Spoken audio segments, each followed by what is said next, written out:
ശ്രീജിത്ത്, ഈ കോൺഗ്രസ് സ്ഥാനാർത്ഥി പട്ടിക വരുമ്പോൾ അതിൽ അതൃപ്തി അറിയിക്കുന്നവരുടെ എല്ലാം ഒരു പ്രതികരണം ഇതാണ്. അതായത് സ്വാഭാവികമാണ്, ഒരു തെരഞ്ഞെടുപ്പാകുമ്പോൾ ചില സ്ഥാനാർത്ഥികളെ മുൻകൂട്ടി കാണുകയും അവരോട് മണ്ഡലങ്ങളിൽ ശ്രദ്ധ കേന്ദ്രീകരിക്കാൻ ആവശ്യപ്പെടുകയും ചെയ്യും.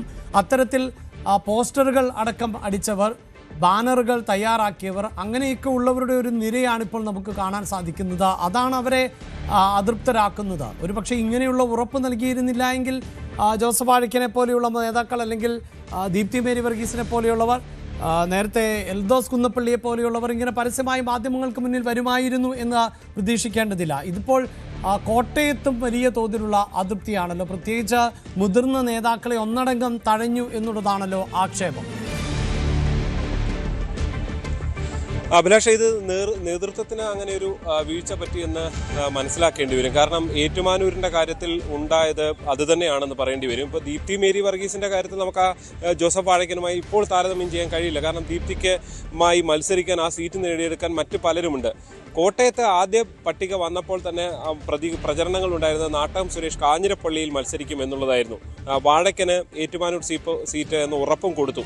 അതുകൊണ്ടാണ് നമ്മൾ ഈ ദൃശ്യങ്ങളിലൊക്കെ കാണുന്നത് പോലെ ഏതാണ്ട് 1500ഓളം ഫ്ലെക്സ് ബോർഡുകൾ ആദ്യം തന്നെ പുറത്തിറക്കാൻ തീരുമാനിച്ചിരുന്നു. അതായത് ജോസഫ് ഗ്രൂപ്പിൽ നിന്ന് സീറ്റ് ഏറ്റുവാങ്ങാൻ വേണ്ടിയാണ് വാഴക്കൻ്റെ പേര് നൽകിയത്. നമുക്കറിയാം, ജോസഫ് വാഴക്കൻ എന്നത് രമേശ് ചെന്നിത്തലയുമായി ഏറ്റവും അടുത്ത് നിൽക്കുന്ന ഒരു ഗ്രൂപ്പിനോട് വളരെ അതിന് ഏറ്റവും പ്രധാന കുന്തമുനയായി നിൽക്കുന്ന നേതാവ് കൂടിയാണ്. അതുകൊണ്ട് തന്നെ ജോസഫ് വാഴക്കനെ സംബന്ധിച്ച് പാർട്ടി നേതൃത്വം അങ്ങനൊരു നിലപാട് പറയുമ്പോൾ അത് അവിശ്വസിക്കേണ്ട കാര്യം അദ്ദേഹത്തെ സംബന്ധിച്ചില്ല. അതുകൊണ്ടാണ് അദ്ദേഹം അത്രയധികം പ്രവർത്തനവുമായി ഫ്ലെക്സ് ബോർഡുകൾ ഉൾപ്പെടെ അടിച്ചുകൊണ്ടുള്ള കളത്തിൽ വന്നത്. അതുകൊണ്ട് തന്നെയാണ് അദ്ദേഹത്തിൻ്റെ വിഷമം ആ നിലയിൽ പോകുന്നത്. കോൺഗ്രസിനെ സംബന്ധിച്ചും അവിടെ മത്സരിക്കുന്ന നാട്ടകം സുരേഷിനെ സംബന്ധിച്ചും ഒരു ആശ്വാസമുള്ളത്, സ്ഥാനാർത്ഥിക്കെതിരെ പ്രവർത്തിക്കുമെന്നോ അല്ലെങ്കിൽ അങ്ങനെ ഒരു തരത്തിലുള്ള വിമത സ്വരവും ജോസഫ് വാഴക്കൻ ഉന്നയിച്ചില്ല. അദ്ദേഹത്തിൻ്റെ സങ്കടം പറഞ്ഞ് ഒഴിഞ്ഞു മാറുകയാണ്. ഈ പാർട്ടിക്ക് വേണ്ടിയും ഒക്കെ തന്നെ നിൽക്കും എന്ന് പറയുകയും ചെയ്യുന്നു. പക്ഷേ തെരഞ്ഞെടുപ്പാണ്, നമുക്കറിയാം, ഇത്തരം അസ്വാരസ്യങ്ങൾ പല പ്രതിസന്ധിയും മുന്നണികൾക്കുണ്ടാക്കാറുണ്ട്. ഇപ്പോൾ ജോസഫ് വാഴക്കൻ്റെ മാത്രമാണ് പരസ്യമായി പ്രതികരിച്ചത്. അതിനപ്പുറത്തേക്ക് ഒരു ഡസൻ നേതാക്കൾ പല സീറ്റുകളിൽ കണ്ണുവെച്ചവർ ഇവിടെ ഉണ്ട് എന്ന് നമുക്ക് കാണാൻ സാധിക്കും. അലൂഷ്യസ് സേവ്യറിൻ്റെ കാര്യം ഇന്നലെ പൂഞ്ഞാറുമായി ബന്ധപ്പെട്ട വാർത്തകൾ വന്നതാണ്. ടോമി കല്ലാനിയാണ് പൂഞ്ഞാറുമായി ബന്ധപ്പെട്ട ആഗ്രഹിച്ചിരുന്ന മറ്റൊരാൾ. അദ്ദേഹം നിരാശനാണ്. ഇപ്പുറത്ത് കാഞ്ഞിരപ്പള്ളിക്ക് വേണ്ടി ജിജി അഞ്ചാനി കാത്തിരുന്നു. അദ്ദേഹം എല്ലാം മടുത്തു എന്ന നിലയിൽ ഒരു ഫേസ്ബുക്ക് പോസ്റ്റ് ഇടുന്നു. അങ്ങനെ കോൺഗ്രസിൽ നിരാശരുടെ എണ്ണം കൂടുതലാണ്. കോൺഗ്രസിൽ മാത്രമല്ല, UDF-ൽ കഴിഞ്ഞ തവണ ചങ്ങനാശ്ശേരിയിൽ ജോസഫ് ഗ്രൂപ്പ് സ്ഥാനാർത്ഥിയായി മത്സരിച്ച വിജയ് ലാലി, അദ്ദേഹം 6000 വോട്ടിനാണ് അന്ന് പരാജയപ്പെട്ടത്. ഇത്തവണ അദ്ദേഹം ഈ സമരരംഗത്തൊക്കെ ശക്തമായിരുന്നു. കർഷക സമരരംഗങ്ങളിൽ, കേരയിൽ വിരുദ്ധ സമരരംഗത്തൊക്കെ ശക്തമായ നേതാവാണ്. അദ്ദേഹത്തിന് സീറ്റ് നൽകാതെ വന്നതോടെ അദ്ദേഹം കടുത്ത അതൃപ്തിയിലാണ്. ആ അതൃപ്തി ഇപ്പോഴും തുടരുന്നുണ്ട്. ഒരു ഘട്ടത്തിൽ BJP അവിടെ ചങ്ങനാശ്ശേരിയിൽ സ്ഥാനാർത്ഥിയാക്കാൻ ചില പ്രാഥമിക ചർച്ചകളും നടത്തിയിരുന്നു. പക്ഷേ അതിലൊരു അന്തിമ തീരുമാനം ഉണ്ടായിട്ടില്ല. അതുകൊണ്ടാണ് B. രാധാകൃഷ്ണ മേനോനെ ചങ്ങനാശ്ശേരിയിൽ സ്ഥാനാർത്ഥിയാക്കുന്ന നിലയിലേക്ക് എത്തിയത്. വിജയലാലിയുടെ അതൃപ്തി പക്ഷേ ഇപ്പോഴും തുടരുന്നുണ്ട്. അങ്ങനെ ഈ നേതാക്കളൊക്കെ, പല നേതാക്കളും പലതരത്തിൽ സ്വാധീനമുള്ള നേതാക്കളാണ്.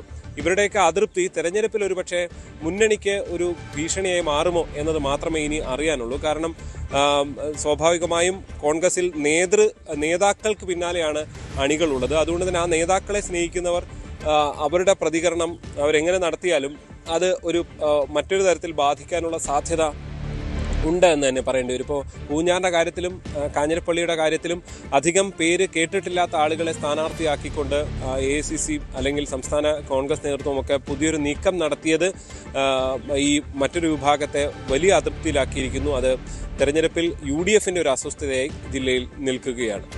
അഭിലാഷ്, എന്തായാലും UDF-ൽ പൊതുവെ ജില്ലയിൽ, അതായത് കോട്ടയം ജില്ലയിൽ ഇപ്പോൾ വലിയ തോതിലുള്ള അസ്വസ്ഥത നിലനിൽക്കുന്ന സാഹചര്യം ഉണ്ടാകുന്നു. അവിടെ ജോസഫ് വാഴക്കൻ പരസ്യമായി തന്നെ തൻ്റെ ബുദ്ധിമുട്ടുകൾ മാധ്യമങ്ങളോട് വ്യക്തമാക്കുന്നു. കാരണം ഫ്ലെക്സ് അടക്കം അടിച്ച് പുറത്തിറക്കിയ ഒരു പശ്ചാത്തലം കൂടി ആണ് ഉണ്ടായിരുന്നത്. അവിടെ നിന്നാണ് സ്ഥാനാർത്ഥിത്വത്തിൽ നിന്ന് പിന്മാറുന്ന ഒരു സാഹചര്യം സൃഷ്ടിക്കപ്പെട്ടത്.